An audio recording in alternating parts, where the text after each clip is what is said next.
You know, you can't have everything, they say.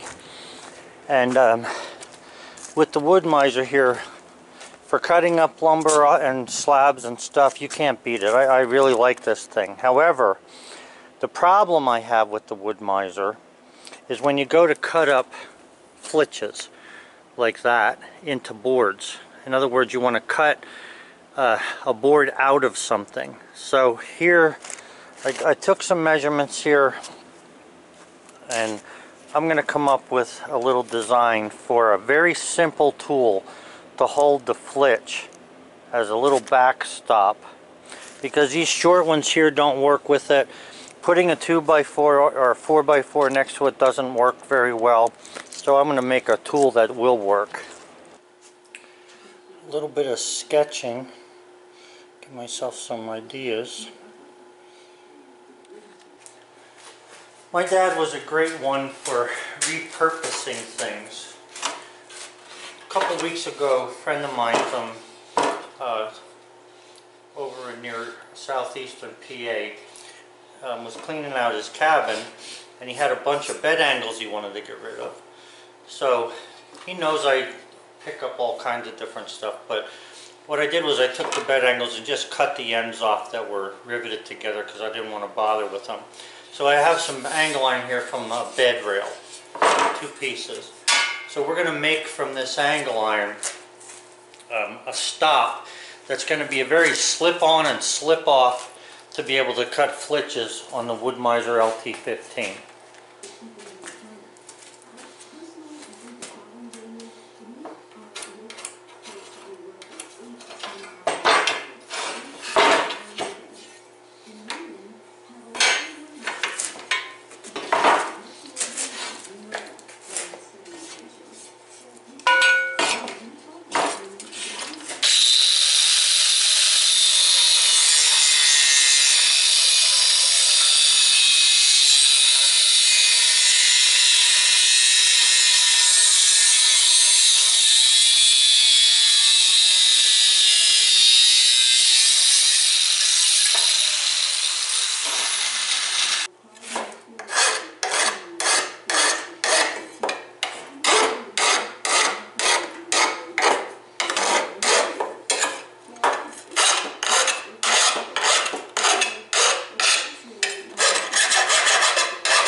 If you're going to cry about the welding flash, look away, because I'm about to weld.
Okay, so let me just back up for a little. This is the bracket that I'm going to use to very simply slide it on, take it off, slip it on, take it off to be able to cut flitches. Now, I'm not done grinding it. I want to round off all these edges and stuff, and then I'll put some paint on it. This is just it in its raw form, and it fits pretty nice onto my bunk. So I'm making a second set here, just by copying the pieces and putting it in the same locations. And then I'll show you what they look like when they're on. one of the other things, guys, is that if you have enough money to waste, you can make all kind of fancy stuff. I mean, I could have went down and bought box channels at the store, and that's not the point. The point is you know, how you can put things together and make things without having anything. Now, that's how my dad was, and that's what my dad taught me. The thing is neither one of us had a problem with money, but we have a problem with spending it. And I'll show you this after I have it on, but it's the idea of taking what you have and working with it. There's plenty of ideas out there. I'm sure that guys can, you know, do better than I do. That's not an issue. I don't even think that. I know they can.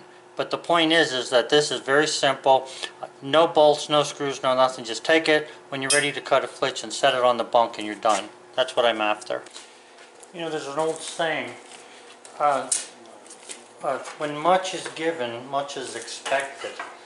So what I'm getting at here is, when you know how to do a bunch of stuff, you're jumping from carpentry to metalwork, and I really hate that because of the mess you make. And the tools that are out are not the ones you always need, because when you're doing carpentry, now you got to jump to metal.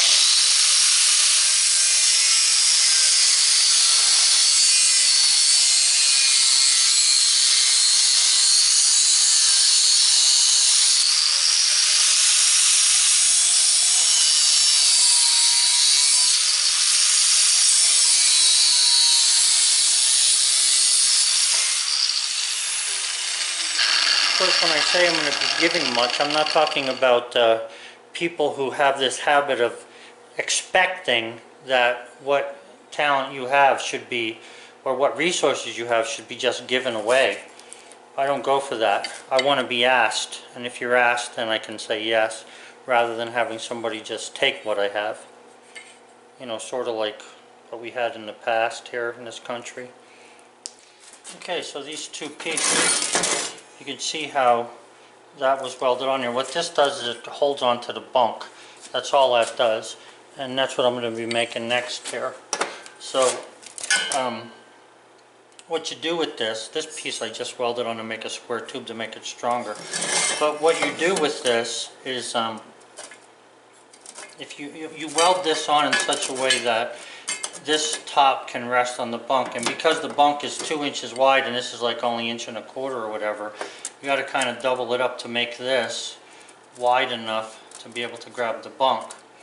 So this grabs the bunk, and the bottom piece here that's aiming down grabs a hold of the 6x6 that holds my sawmill down. So I'll explain the problem to you here, and then I'll show you my solution. When you have a flitch like this that you can get a board out of, I mean, it's obvious we can get a board out of the middle of that flitch laying there. Now this particular board's only 3/8 of an inch thick, so it's actually garbage, but I just want to show you the concept. So we have a flitch that can get a board taken out of it. The problem I've been having is this. I try to put this up on the side here to cut it, and I end up not being able to support it. So I made something to be able to support this. Okay, so these two brackets, there's one there and one there, is going to be just for cutting flitches. And what I'm going to do with these is this. You take it, and all I do is set it down. And it's as tight as can be. There's no, I can put pressure against this. I can lay the flitch against it. Same thing with this one. All I do is go around that 6x6 that's down there and push it against the stop. And then when you roll the flitch up, you have something now that's going to hold it straight, rather than them little stops that are on there.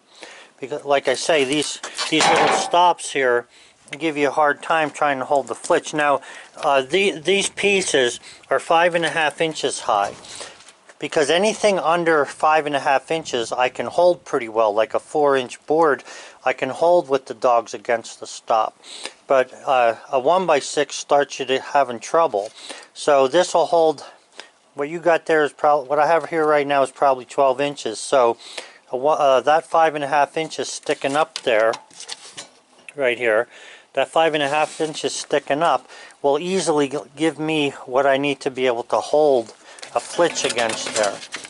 So, like I say, this board's it's not wide enough to cut. It's just too thin for me. But without those, you end up with the board rocking like this. And now with them, the board will stay straight. So, just another idea, a little brainstorm I had last night while I was sitting in the house thinking about how I could do this without any moving parts. So, like I say, now you can see the whole thing there. Just up, out of the way.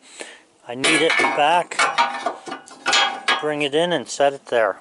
And it ain't going nowhere. It won't go back at all. So, I'm going to paint them Woodmizer orange, and then I'll be in good shape. Just another idea, and hopefully somebody can learn from it.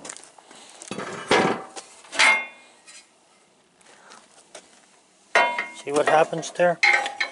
Goes around this 6x6 and just rests against the stop. That's all there is. Go paint these.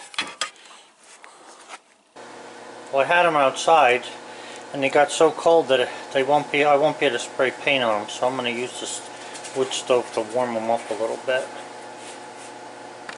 Oh, there we go. That's number 1 painted up, and that's number 2 painted up. So as soon as they dry and everything and I get a chance, I'll give them a try and I'll show you how they work nice. Have a good one, guys. Thanks for watching.